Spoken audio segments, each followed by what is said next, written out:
Imagine standing on Fifth Avenue in New York City on a spring morning in 1927. You hear a sound that doesn't belong there. Not car horns, not music from fancy parties, not people laughing.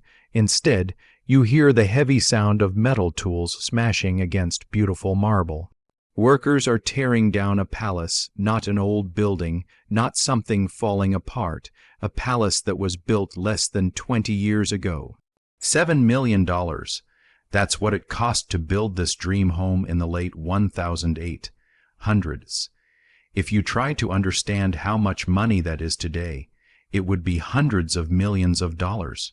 Maybe even close to $1 billion, but even these huge numbers can't really show you what was lost that day. Usually, when someone builds a house this expensive and this beautiful, it becomes something special. A museum, a place where presidents visit, a building that lasts for hundreds of years, but this house. It was sentenced to death the moment its owner died. They destroyed it so fast, it was like they were trying to erase a mistake from the city's memory. Why would anyone destroy one of the most expensive homes ever built in America, just 19 years after finishing it? To answer this question, we need to forget everything you think you know about rich people building big houses. This story isn't about a nice family creating a home for their children and grandchildren. The man who built this mansion wasn't looking for comfort or warmth. His name was William Andrews Clark, and he was everything that New York's rich families hated. He wasn't born rich. He didn't inherit banks or railroads. He didn't go to their fancy schools or belong to their clubs. Clark came from Montana. He was a hunter, a fighter, a man whose eyes were as cold as the copper mines that made him unbelievably rich. At 60 years old, William Clark was the second richest man in America. Only John D. Rockefeller had more money. But Clark was an outsider. Mark Twain, the famous writer, once called him a disgrace to America.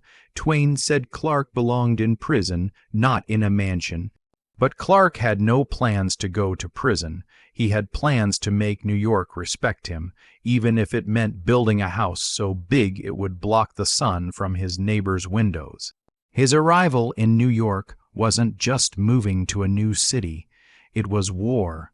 The old rich families, the Astors and Vanderbilts, looked at Clark like he was a barbarian, someone who didn't belong in their world, someone whose money was dirty, and Clark answered them in the only way he knew how. With overwhelming luxury, with a fortress that would scream about his power, 120 one-rooms, 30 one-bathrooms, 4 art galleries, a private railroad in the basement powered by coal. This was a house built to last 1,000 years, like the pyramids in Egypt. But here's the strange part. The higher the walls of his palace grew, the more separated Clark became from the world he desperately wanted to join. Nobody knew then that this enormous stone palace would become a golden cage for his young, secret wife and their small children. Nobody suspected that inside these walls, covered in gold and velvet, a quiet tragedy would happen. A story of loneliness and fear. It seemed impossible that such a giant building could disappear without a trace. After all, when you build a house from granite and steel, you're planning for it to last forever. But the story of William Clark and his mansion teaches us an important lesson. Concrete and stone mean nothing if the foundation is built only on pride and ego. We're about to walk through halls where footsteps echoed louder than laughter. Through corridors that saw more shadows than light, we'll discover why, when Clark died in 1925, his own children turned away from this palace in horror. Why they chose to sell it for almost nothing, just to escape their father's heavy legacy. What happened behind those thick curtains that made his heirs want to destroy the house that should have been their crown? The answer isn't in construction plans or money records. It's hidden in the mind of a man who thought he could buy immortality, but only bought loneliness and being forgotten.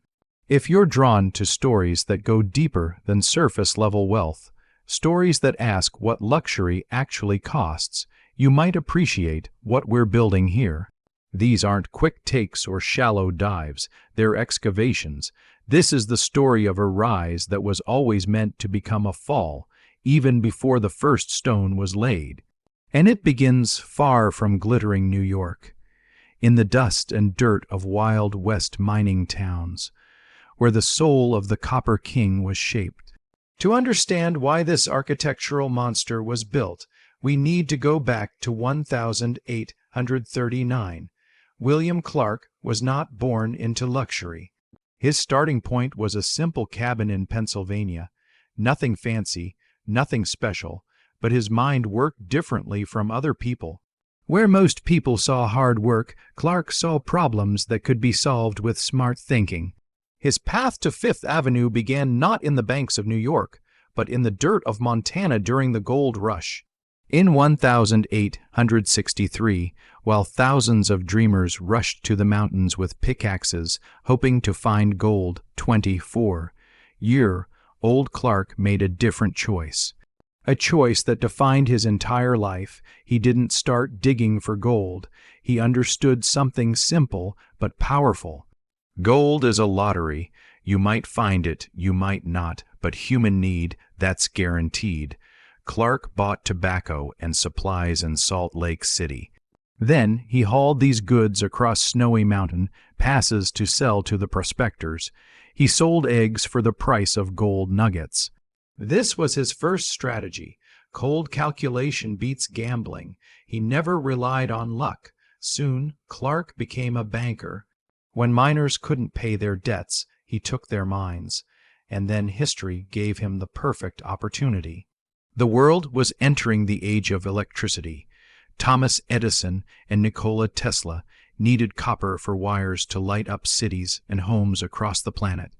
Montana had copper, lots of it, and Clark seized control of those copper mines. He became known as the Copper King. In today's money, he was earning tens of millions of dollars every single month. But behind his success was a frightening philosophy. For Clark, people were just a resource like coal or copper. His ambitions ignored ethics and morals. When he wanted power, he decided to buy a seat in the United States Senate, not earn it through public service. By it, he had a famous saying that revealed who he really was. "I never bought a man who was not for sale." Washington rejected him at first.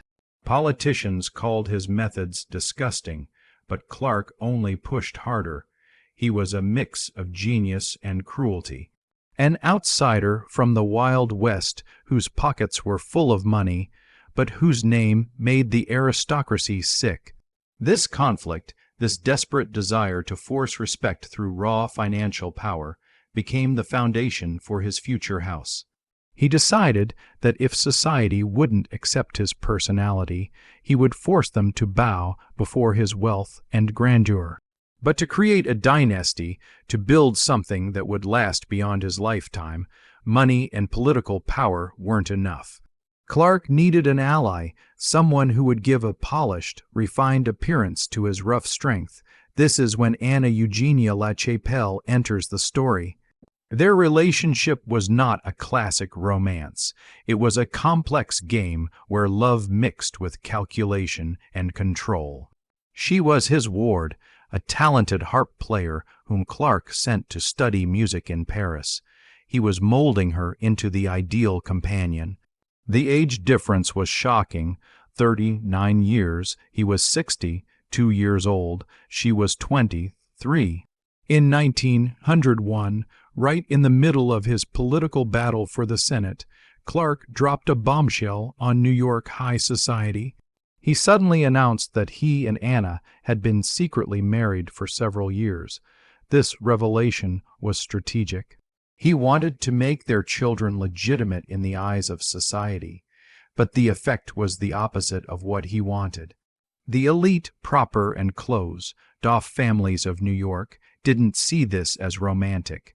They saw it as vulgar deception. The doors of the best homes on Fifth Avenue, the very doors that the Copper King so desperately wanted to enter, slammed shut in front of William and Anna Clark forever. And this social isolation became the main reason for building the Clark House. The logic was simple and ruthless. If society won't let them into its fancy parties and gatherings, Clark will build such a magnificent place that the Astor and Vanderbilt mansions will look like modest shacks in comparison. In 1897, he bought the land at the corner of 77th Street and Fifth Avenue. This was the beginning of the greatest and most expensive long-term construction project of that era. Clark hired a prestigious architectural firm called Lord, Hewlett and Hull, but he immediately made something clear. The architects were just tools, pencils in his hands. He was the one making all the real decisions.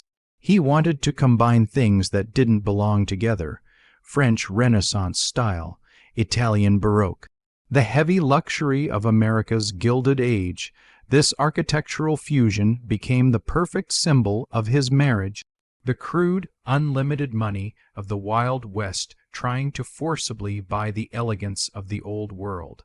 The house was designed not just as a place to live, but as an independent fortress, a protected space for his young wife and children, who had been rejected by high society. The walls began to rise, hiding inside them a life that would be full of music and total loneliness. Clark was creating a golden cage. It was supposed to protect Anna from judging eyes and cruel whispers. But in the end, it slowly cut her off from the real world. The construction of this palace was unlike anything New York had seen before. Clark demanded perfection in every detail, no matter how long it took or how much it cost. Marble was imported from quarries in Italy, the same quarries that supplied stone for ancient Roman temples. Each piece was inspected personally by Clark's agents before being allowed onto the ship. Craftsmen were brought in from across Europe: French wood carvers, Italian stone masons, German metal workers. They didn't just build a house, they created a monument to one man's obsession with proving his worth. The foundation alone took 2 years to complete. Clark insisted it be strong enough to support a building 3 times the planned size. He was building for eternity, or so he believed. The basement was dug deeper than any residential building in Manhattan at that time. Workers hit underground springs and had to pump water constantly while laying the foundation stones. Every morning, Clark would arrive at the construction site in his carriage. He would spend hours inspecting the work, measuring walls with his own hands, checking that doorways were exactly the height he specified. Contractors learned quickly that cutting corners was impossible. Clark would notice even the smallest deviation from his plans. The delays were constant. When the first shipment of marble arrived with slight color variations, Clark rejected the entire order. Thousands of dollars of stone were sent back to Italy. New stone was quarried and shipped. Construction stopped for 3 months while they waited. When the wooden panels for the gold room arrived from France, Clark spent a week examining every piece. He found 3 panels with minor scratches. The entire shipment was returned. French craftsmen had to create new panels from scratch. Another 6 months of delay. The architects tried to reason with him. They explained that some of his demands were impractical or unnecessary. Clark fired them and hired new architects who would do exactly what he wanted without question. The project went through 3 different architectural firms during its 14 years of construction. Workers on the site began to whisper about the house being cursed. So much money, so much effort, but the atmosphere was dark and heavy. Some refused to work there, claiming the house felt wrong somehow, like it was being built for the wrong reasons. The neighborhood residents watched with a mixture of fascination and horror as this massive structure grew taller and taller. It blocked their sunlight, It ruined their views of Central Park. They complained to the city, but Clark had enough political connections to ignore their protests. If they didn't want him in their social circles, he would force his presence onto their street in the most literal way possible. By 1911, 14 years after construction started, the scaffolding was finally removed. New York saw William Clark's materialized ego. It was a building that refused to fit into the landscape. The mansion at 962 Fifth Avenue didn't just stand on the street. It loomed over everything around it. The massive 7-story tower with a copper dome blocked sunlight. It cast a long shadow over Central Park, as if reminding the city that the Copper King's money could even buy daylight. When you entered inside, you didn't feel like you were in a home. You felt like you were in a labyrinth created by someone obsessed with collecting. There were 121 rooms, but they didn't flow into each other smoothly like in the homes of old aristocratic families. Each room was a separate world, torn from its historical context and forcibly inserted into Manhattan's concrete box.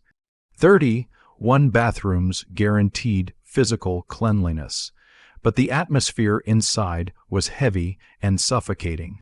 The heart of this architectural Frankenstein was the Salon Doré, which means the gold room in French. Clark didn't just order decorations. He bought an entire interior from an 18th-century Paris hotel. He had it dismantled, shipped across the ocean, and reassembled inside his Manhattan mansion.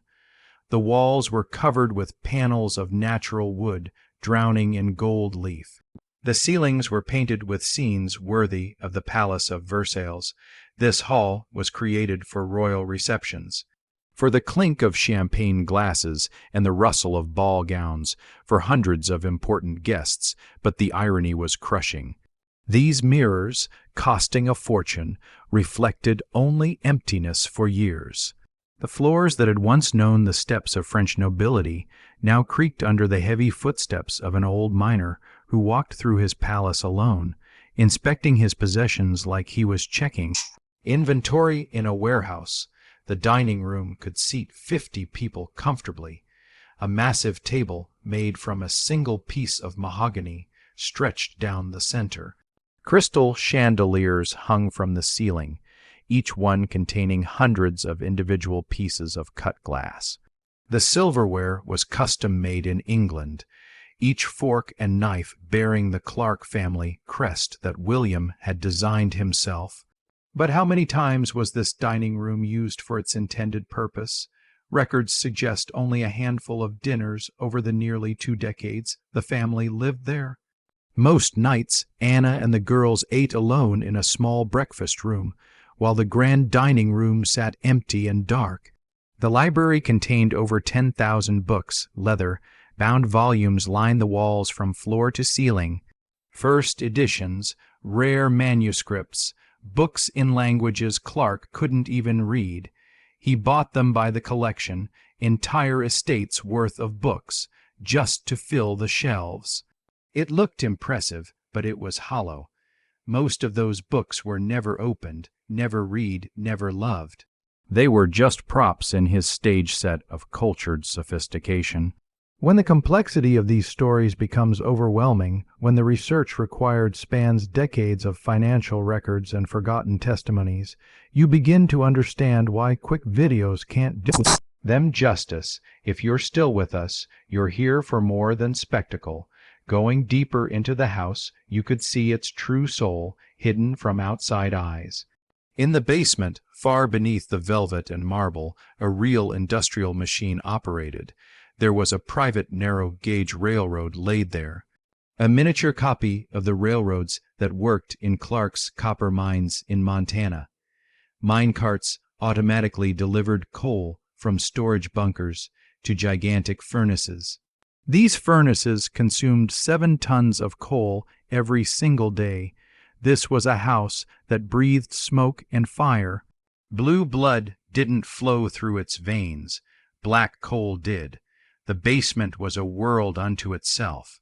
A crew of workers lived down there permanently, feeding the furnaces, maintaining the machinery, keeping the entire massive structure heated and lit. They rarely came upstairs. They had their own quarters, their own dining area, their own entrance from the street.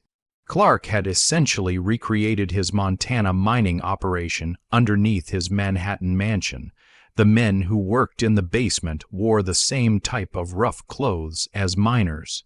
They shoveled coal in the same way. The only difference was that instead of extracting copper from the earth, they were extracting heat and power to feed the palace above. These basement workers knew more about the house than the family living in it. They understood which furnace heated which rooms. They knew when the family was home based on which lights were turned on. They heard everything through the heating ducts and ventilation shafts. The arguments, the crying, the long silences, engineering brilliance triumphed over comfort in this underground world.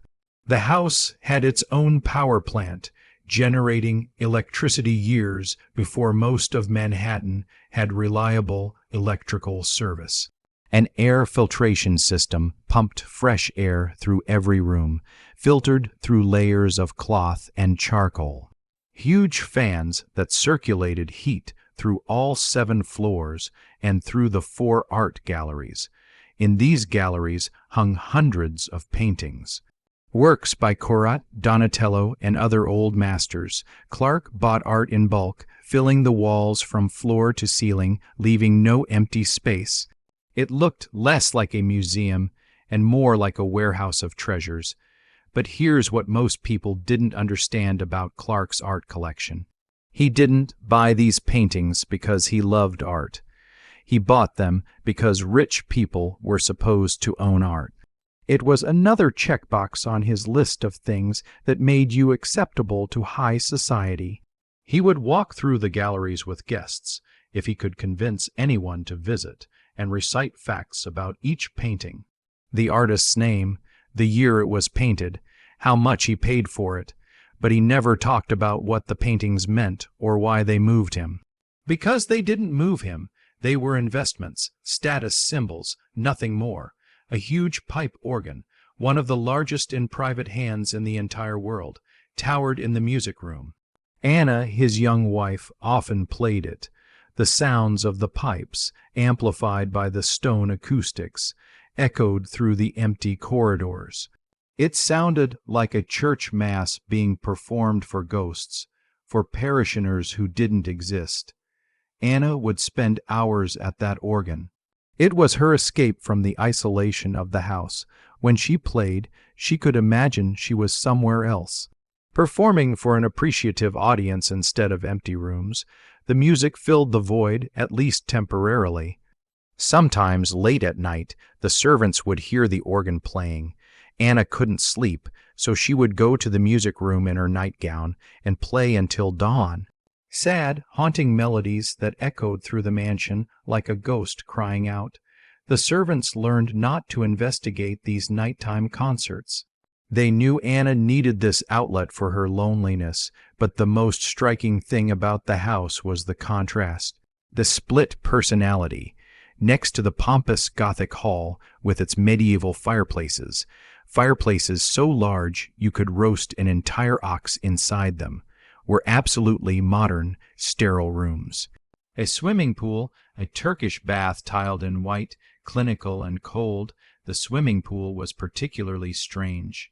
It was built to look like a Roman bath with columns and marble statues, but it was always empty.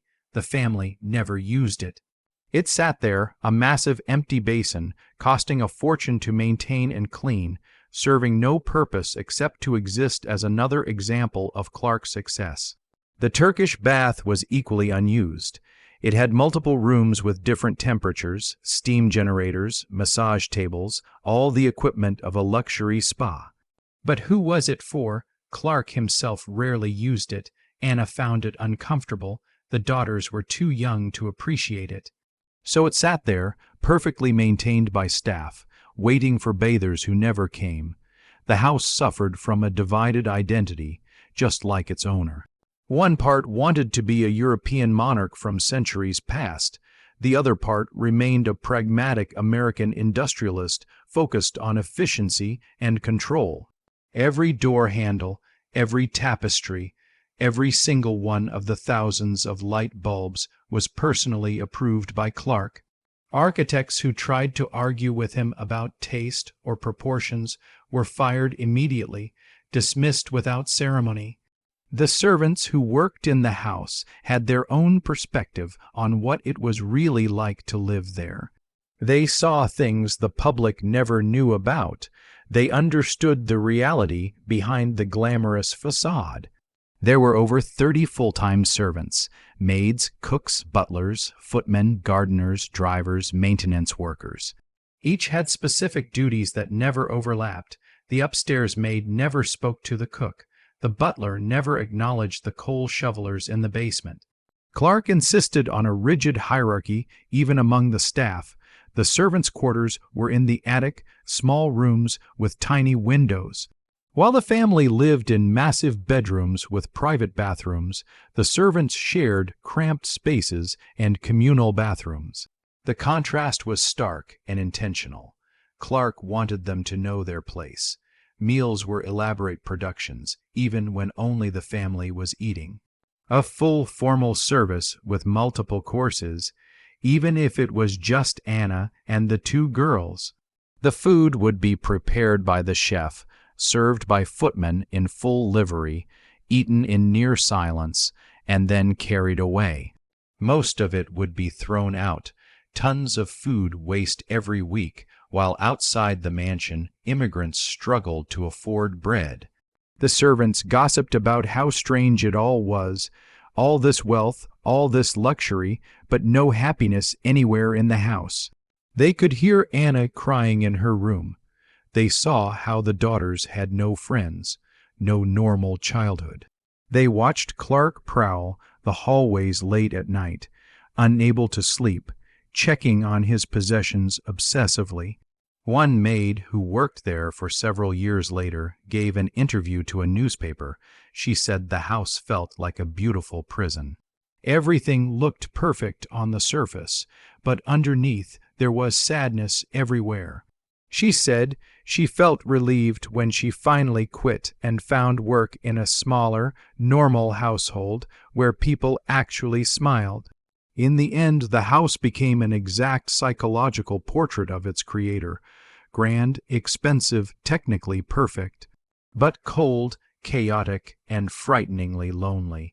A visitor mentally walking through these halls would not feel admiration. They would feel a strange chill, the sensation of enormous power that had no one to share its greatness with. However, behind these impregnable walls adorned with masterpiece paintings and stone lacework, a human drama unfolded that couldn't be resolved with money. The greatest irony of William Clark's life was that he built the perfect stage for triumph, but the audience never came. New York society never showed up. Those grand balls he planned, the ones for which golden serving dishes were ordered and chefs were brought in from Paris, took place in a suffocating atmosphere. The guests weren't fashion setters or members of the old aristocracy. They were people who were financially dependent on Clark, or people who didn't care where the money came from as long as it flowed like a river. Imagine being invited to one of these parties. You would arrive in your finest clothes, stepping out of your carriage onto the marble steps. A butler would take your coat. You would be led through the entrance hall, overwhelming in its grandeur. And then you would enter the ballroom and realize something was wrong. The room was magnificent. The orchestra was professional. The food was exquisite, but the people there were uncomfortable. Nobody really wanted to be there except for business reasons. The conversation was forced. The laughter was fake. Everyone was performing for Clark, trying to stay in his good graces for financial reasons, but nobody was actually enjoying themselves. Clark would move through these parties like a general inspecting troops, watching everyone, making sure his money was being appreciated. But he wasn't connecting with anyone. These weren't friendships being formed, these were transactions. And everyone knew it. Anna would stand beside him, beautiful and elegant in her expensive gowns, playing her role as the gracious hostess. But her smile never reached her eyes.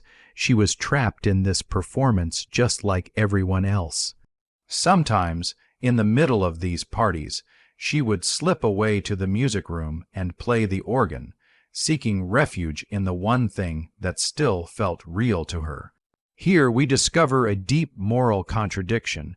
Clark was undoubtedly a predator in business, a cynic in politics, a man who could destroy a competitor without a second thought or hesitation. But within the walls of 962 Fifth Avenue, he transformed into something different. A loving, almost obsessively devoted father and husband. His young wife Anna and their two daughters, Andre and Huguette, lived in luxury that bordered on absurdity. But this luxury was also their prison. The girls grew up surrounded by paintings worth more than entire towns in Montana. But they had almost no friends. Their playground was the cold galleries filled with art. Their toys were priceless antiques. Andre, the older daughter, was particularly affected by this isolated childhood. She grew up knowing she was rich but not understanding why that meant she couldn't have normal friendships. Other children weren't allowed to visit. The neighborhood kids knew about the strange palace on their street, but were never invited inside. Clark was paranoid about kidnapping. In that era, wealthy children were sometimes targets, so he kept his daughters locked away, protected but isolated. They had private tutors instead of going to school. They took music lessons and art lessons from the best teachers, but always alone, never in groups. Huguette, the younger daughter, was even more sheltered. She was born into this golden cage and knew nothing else. Her entire world was those 121 rooms, the gardens behind the house where she could play, but always supervised, always watched. She developed an intense attachment to dolls, because they were her only consistent companions besides her sister. The girls would create elaborate fantasy worlds with their dolls. They would spend hours in their playroom, which was filled with the most expensive toys money could buy, acting out stories of normal life. Life outside the mansion, life they could only imagine. Before we continue, pause for a moment. Ask yourself what protection actually means. Whether walls and wealth have ever truly shielded anyone from loss. These questions aren't rhetorical. They're the heart of why these stories matter. In 1919, this golden dome developed a crack that no architect could repair. It was Andre's 17th birthday, the eldest daughter from Clark's second marriage. She was a vibrant young woman, full of life and dreams. She had started talking about wanting to go to college, wanting to see the world beyond Fifth Avenue. Clark was resistant, but Anna was beginning to support her daughter's desires for independence. Then suddenly, Andre fell ill with meningitis. It started as a headache, then a fever. Within hours, she was delirious. The best doctors in New York were summoned to the mansion. They set up a hospital room right there on the third floor, round the clock care, every possible treatment. Nothing helped. At that moment, all of Clark's grandeur turned to dust, all his millions, his copper mines, his railroads, his Senate title. Everything became meaningless. He was a man accustomed to bending nature and government to his will. He could buy senators. He could control entire industries, but he proved completely powerless against a microscopic bacterium. Clark stood outside his daughter's room for days, refusing to leave. He didn't eat. He barely slept. He just stood there, as if his physical presence could somehow keep death away. Anna sat by Andre's bedside, holding her hand, praying, Huguette, begging only God 12 years old, watched her father and mother fall apart. She didn't fully understand what was happening, but she understood it was terrible. The servants moved through the house like ghosts, whispering, crying, trying to continue their duties while tragedy unfolded upstairs.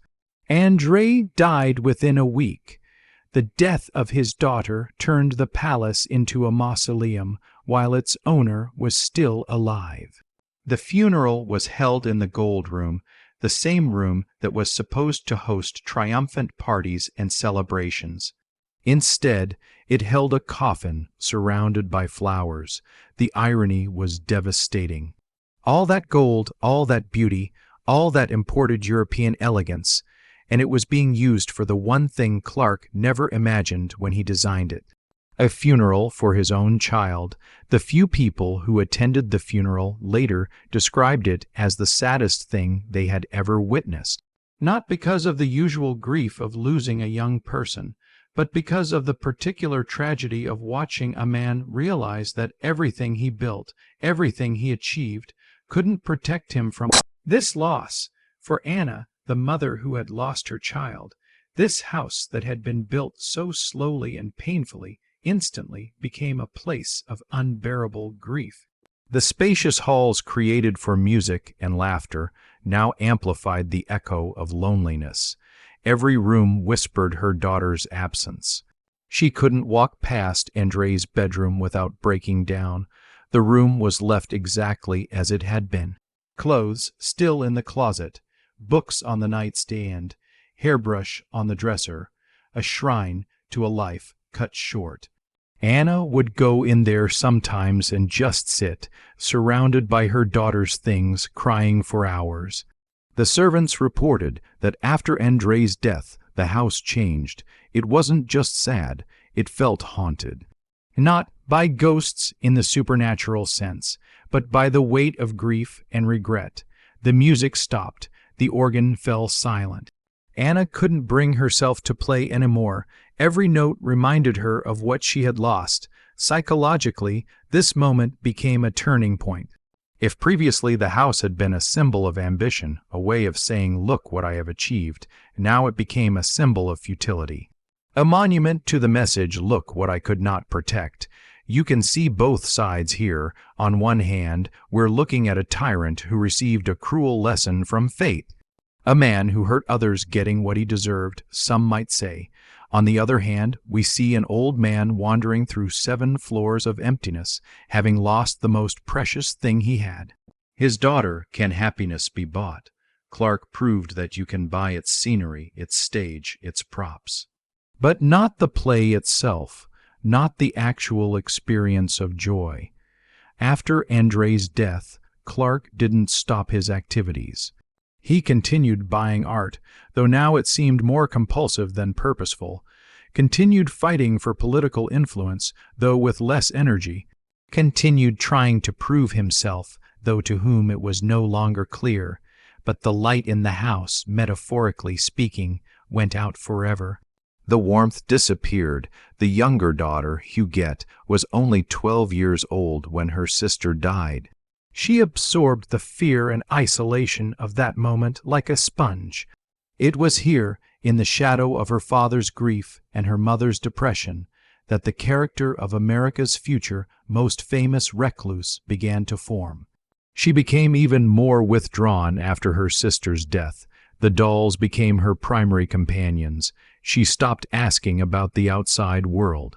She accepted that the mansion was her entire universe and that leaving it was dangerous. Her sister had been healthy one day and dead a week later. The lesson was clear to young Huguette. The world outside was threatening and unpredictable.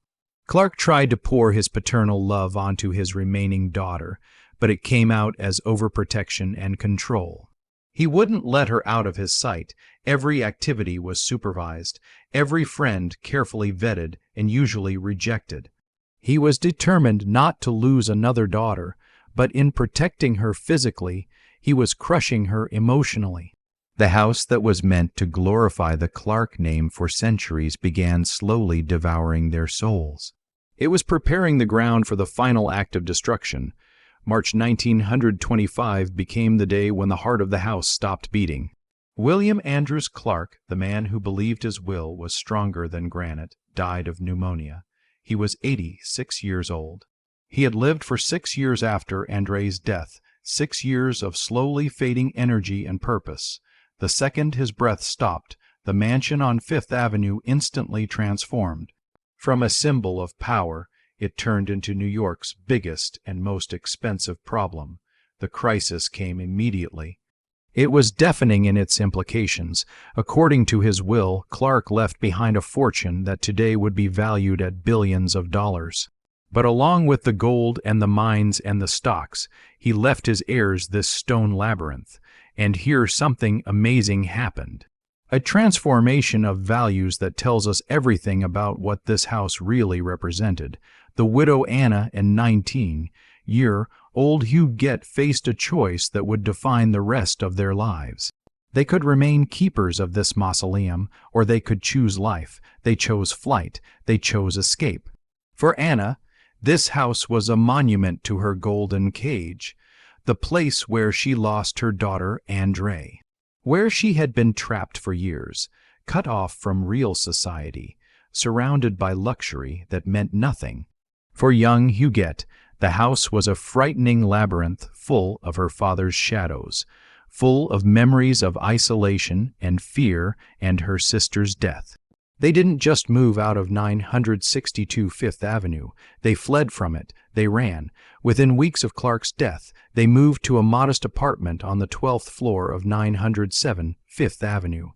Just a few blocks away, but a universe apart in terms of scale and meaning. It was an act of liberation. The women refused to bear the burden of the dead patriarch's ambitions. They wanted no part of his legacy. The huge pipe organ fell silent. The basement furnaces cooled down. The coal carts stopped running on their miniature railroad tracks. The 120 one-rooms plunged into darkness. The servants were dismissed. The house stood empty, a monument to nothing. But the real blow to Clark's legacy was dealt by society itself. When the estate executors tried to sell the mansion, they faced a shocking reality that Clark never could have imagined. Nobody wanted it, not at any reasonable price.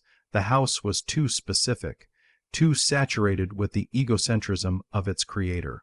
No other millionaire wanted to live in William Clark's psychological portrait. It wasn't a house. It was a stage set for a one-man play, and the actor had already left the stage permanently. Think about what that means. In a city full of wealthy people looking for impressive homes, not a single person wanted to buy the most expensive private residence ever built in America. That should tell you everything about what Clark actually created. He built a house so personalized, so wrapped up in his own ego and needs, that it was worthless to anyone else. Moreover, the art collection, which had been the soul of the house, was torn from its walls. Clark had bequeathed his paintings to the Metropolitan Museum of Art in New York. But he put a condition on the gift. The paintings had to be displayed in a separate gallery, in perpetuity, with his name on everything. The museum refused.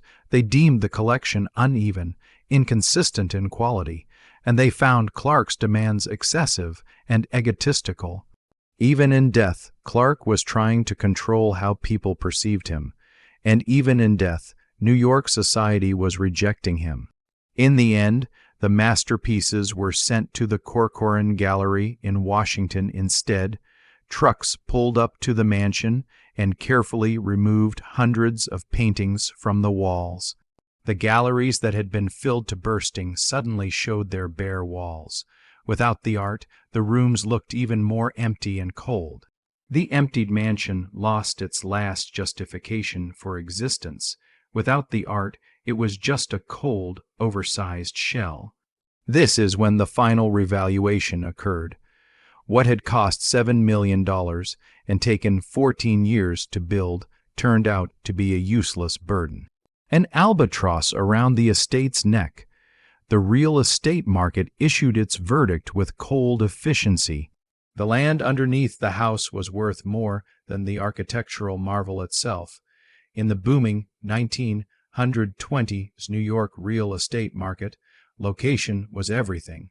And 962 Fifth Avenue sat on prime Manhattan real estate, but the house itself, it was actually reducing the property's value. The Copper King's great dream proved illiquid, unsellable, worthless except for its location. Just 2 years after Clark's death, the building's fate was decided not by sentimentality or historical preservation, but by a calculator. By pure financial logic, this was the end of an era. The Gilded Age was dying. Efficiency was triumphing over excess. The living decided to erase the traces of the dead giant so they wouldn't have to live in its shadow. And so, in the spring of 1927, the demolition arrived. It turned this personal drama into a public parable. The roar of jackhammers at the corner of 77th Street sounded like a funeral bell for an entire era of American history. What had been created over 14 years by thousands of workers was erased from the face of the earth in less than 3 months. This was the fastest and most expensive architectural euthanasia in New York history. If this moment stirs something in you, if it makes you reconsider what we build and why, that recognition matters. These stories exist because of support from people who value depth over distraction. A developer named Anthony Campagna bought the estate for $3 million. That was exactly the price of bare land in that district. The house itself, this granite colossus into which $7 million and half of the Copper King's life had been poured, was valued at 0 cents in the sales contract. It wasn't sold as a structure with value. It was disposed of as construction debris. As garbage, the demolition crews arrived with heavy equipment, wrecking balls, sledgehammers, cranes. They started at the top and worked their way down. First the copper dome came off, the very symbol of Clark's copper fortune, melted down for scrap. Then the upper floors were demolished, room by room. Priceless marble that had been quarried in Italy and shipped across the ocean was crushed into gravel. Used for road fill, unique wood carvings that master craftsmen had spent years creating were turned to sawdust. Burned as fuel, the copper roof that had blocked the sun from neighbors collapsed, finally revealing the sky again. People came to watch the demolition. It became a spectacle. Crowds gathered on the street to see this palace being destroyed. Some came out of curiosity, others came out of satisfaction, happy to see Clark's monument to ego finally brought down to earth. Newspapers covered the demolition with a mix of fascination and dark humor. One headline read, "Copper King's Castle Crumbles." Another said, $7 million dream becomes rubble. The press treated it as a morality tale about the excesses of the Gilded Age. Some of the demolition workers took souvenirs. Small pieces of carved wood, fragments of marble, doorknobs, little reminders of this impossible house. These pieces occasionally show up in antique stores even today, sold as from the Clark Mansion, though many are probably fakes. The demolition took 3 months of hard labor, 3 months to destroy what took 14 years to build. The mathematics of that are brutal. For every year spent creating, only about a week spent destroying. From William Clark's great dream, only one physical reminder survived, the Salon Doré. That gold room bought in France was carefully dismantled before the demolition. It had been bequeathed to the Corcoran Gallery in Washington. Teams of experts spent weeks carefully removing each panel, each piece of molding, each section of painted ceiling. They numbered every piece, photographed everything, created detailed diagrams. Then they packed it all in crates and shipped it to Washington. Today, it stands there as a lonely ghost, a luxurious stage set without actors, torn from its context. A golden prosthesis attached to nothing, representing an amputated grandeur that no longer exists. Museum visitors walk across its parquet floors, completely unaware that they are standing inside the only surviving cell of a gigantic deceased organism. They take photos of the gold walls, they admire the painted ceilings, but they don't know the story of the golden cage it came from. They don't know about Anna playing the organ alone, about Andrei dying at 17, about Hugh growing up in isolation. The room is beautiful in the museum, but it's also deeply sad if you know its history. It's like a stuffed animal in a natural history museum, technically preserved but completely dead. All the context is gone. All the meaning has been stripped away. But Clark's legacy left a scar more terrifying than just a pile of rubble on Fifth Avenue. The shadow of this house enveloped the entire life of his daughter, Hugh Clark. She lived an incredibly long life. She passed away in 2011 at the age of 104, but she spent that entire century running away from the luxury that had traumatized her in childhood. Huguette became America's foremost recluse. She possessed a fortune in the hundreds of millions of dollars. She owned 3 magnificent estates, one in California called Bellascardo, a beautiful seaside property in Santa Barbara, one in Connecticut, a country estate with rolling hills and gardens, one in New York, an apartment on Fifth Avenue. She lived in none of them. The property sat empty for decades, maintained by full staffs but never occupied by their owner. Gardeners kept the lawns perfect. Housekeepers dusted furniture that no one ever used. It was the Clark mansion all over again, but multiplied by 3. For the last 20 years of her life, Huguette voluntarily spent her time in a small, faceless hospital room at Beth Israel Medical Center in Manhattan. She wasn't sick. She checked in claiming minor ailments, but really she was just hiding. The hospital room felt safer to her than any mansion ever could. She lived surrounded by a collection of dolls, the same dolls she had played with as a child in her father's palace. She never married, never had children, never traveled, never experienced the world. She just hid in that hospital room, waiting for death, terrified of life. Her father's lesson had been absorbed with frightening precision. Big houses don't provide security. They don't protect you from the world. They merely isolate the soul. They trap you. Hospital staff who cared for her during those years described her as polite and generous, but profoundly sad. She would sit by the window, looking out at the city, surrounded by her dolls. She would have meals brought in, though she barely ate.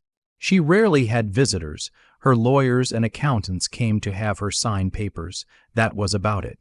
The woman who owned hundreds of millions of dollars and multiple estates lived like a person with nothing, hiding from the world in a hospital room that cost a fraction of what she could have afforded.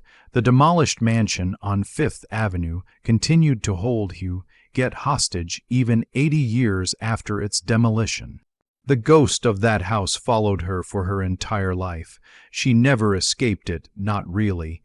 Even when she physically left, she carried it with her in her heart and mind. This story should sound frighteningly relevant to us today. We live in an era of new copper kings, tech billionaires who build their own modern fortresses. Private islands, underground bunkers, compounds surrounded by walls and security systems, smart homes with every technological advantage. Like Clark, they try to convert astronomical figures in their bank accounts into physical immortality, into structures that will outlast them. Like him, they believe architecture and walls and technology can protect them from the chaos of the outside world or the judgment of history. But the empty spot at the corner of Fifth Avenue and 77th Street, where a faceless though elite apartment building now stands, whispers to us through the decades. It speaks a simple truth that echoes across time. Legacy is not made of stone or gold. It's not measured in square footage or the number of bathrooms. It's not determined by the thickness of walls or the height of towers. William Clark was a sort of Great Gatsby, but stripped of romantic dreams. While F. Scott Fitzgerald's fictional hero built his mansion to reclaim lost love, to win back Daisy, Clark built his to feed his ego, to prove his worth to people who would never accept him, and the finale for both men proved equally merciless. History erased the walls, but it preserved the warning. Greatness built solely on the desire to prove one's superiority is fragile like glass. It shatters at the slightest touch. True legacy is built on connection, on relationships, on love that isn't conditional or controlling. In the end, from America's most expensive and ambitious private home, only emptiness remained, only a cautionary tale. An instructive legend teaching us that you can buy the entire world. You can own copper mines and Senate seats and gold rooms from French palaces, but still not find a place in it to call home. The Clark Mansion cost $7 million in 1900s money, hundreds of millions in today's currency. 14 years of construction, 121 rooms, 4 art galleries, a private railroad. But it couldn't buy what William Clark actually needed. It couldn't buy acceptance. It couldn't protect his daughter from death. It couldn't create warmth or genuine connection. It couldn't make his family want to keep it after he died. And that might be the most expensive lesson in American history, the reminder that the biggest houses are sometimes the smallest homes. That walls built on ego will always collapse, that isolation dressed up as luxury is still just isolation. If you've stayed with us through this entire journey, through the rise and fall of the Copper King's fortress, you've witnessed something more than a story about a demolished building. You've seen a pattern that repeats across generations, the same hunger, the same mistakes, the same illusion that wealth can solve the deepest human needs. These patterns matter. They reveal truths about ambition, about what we value, about the real cost of proving ourselves to a world that might never care. If this kind of excavation resonates with you, if you find yourself thinking about these questions long after the video ends, consider what that means. These stories take months to research, to verify, to tell with the weight they deserve. Your engagement makes that possible. The corner of 5th Avenue and 77th Street looks ordinary now. Pedestrians walk past without knowing that beneath their feet once stood a monument to ego and isolation. That here, on this exact spot, stood the most expensive mistake in American architectural history. Tour buses don't stop here. There's no historical marker, no plaque explaining what was lost. The city has moved on completely, as cities always do. New York never pauses to mourn its own history. It just builds over it and keeps moving forward. But somewhere in the archives of the Corcoran Gallery in Washington, that gold room still exists, still gleams, still waits in its reassembled European splendor, preserved like a museum specimen, telling its silent story to anyone who bothers to ask. And in the hospital records of Beth Israel Medical Center, there are notes about a very old, very wealthy woman who chose to live in a simple room rather than her inherited mansions. A woman who understood something her father never could, that safety doesn't come from walls, that home isn't measured in square feet. That sometimes the most expensive gift is also the most dangerous burden. William Andrews Clark died believing he had built immortality. But immortality came in a form he never anticipated. Not as a preserved monument to his greatness, but as a cautionary tale about the limits of wealth and the dangers of confusing construction with connection. His mansion lasted 19 years. His daughter's fear of it lasted 2 years. Which legacy do you think weighed more? The Copper King wanted to be remembered as a titan, as a builder, as a man who conquered New York society through sheer force of will and wealth. Instead, He's remembered, when he's remembered at all, as the man whose palace was worth nothing, whose dream was demolished for scrap, whose children ran from everything he built. There's a philosophical question embedded in this rubble. If you build something that nobody wants to inherit, did you really build anything at all? If you create a legacy that your own flesh and blood reject with horror, what have you actually left behind? Clark spent $7 million and 14 years trying to answer a question he never actually asked out loud. The question was, can I make them love me? Can I make them respect me? Can I force my way into their world? He thought the answer was yes, if the house was big enough, expensive enough, impressive enough. If he could just build something so magnificent that they couldn't ignore him anymore. But his wife and daughters taught him the real answer, though he never lived to fully understand it. The answer was no. Love cannot be constructed from marble and gold leaf. Respect cannot be purchased with imported French interiors. Belonging cannot be engineered with private railroads and pipe organs. The only thing you can build with ego and money alone is exactly what Clark built: an impressive, cold, technically perfect prison that everyone wants to escape from the moment they have the chance. Share this if it made you think differently about what we build and why, not because it's entertaining, but because these lessons from history are too important to forget.